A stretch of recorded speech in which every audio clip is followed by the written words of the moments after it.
Huwa każ li jmur lura l-2015, każ li fih hemm imdaħħlin Joseph Muscat u Konrad Mizzi, skandlu li fih hemm implikat direttament Jürgen Fenech. Kien 9 snin ilu meta l-Malta xtrat il-famużi wind farms fil-Montenegro għal prezz li kien it-triplu ta' kemm kienu imbijaw dawn il-wind farms ftit tal-ġimgħat qabel.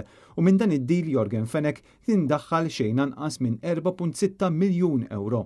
Issa l-Malta konfermat li l-investigazzjonijiet dwar dan l-iskandlu għadhom mhux konklużi, dan intqal fir-rapport finanzjarju tal-kumpanija li ħareġ ftit ilu.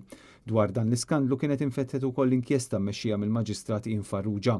Dawn il-wind farms kienu nxtraw mingħand il-kumpanija Civitex għal prezz ta' 10.3 miljun euro u review interna li kienet saret mill-Malta u riet li l-kumpanija kienet konxja li qed tħallas it-triplu għax-shares f'dan il-proġett ibbażat fil-Montenegro li ħadd ma jaf x'benefiċċji tal-pajjiżna.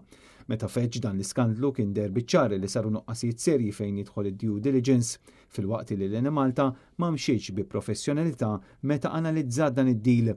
Jürgen Fenech minnaħat jew kien irċieva l-profitti minn dan id-deal tramite l-kumpanija segreta 17 Black, illi kienet marbuta wkoll ma' Konrad Mizzi u Keith Schembri.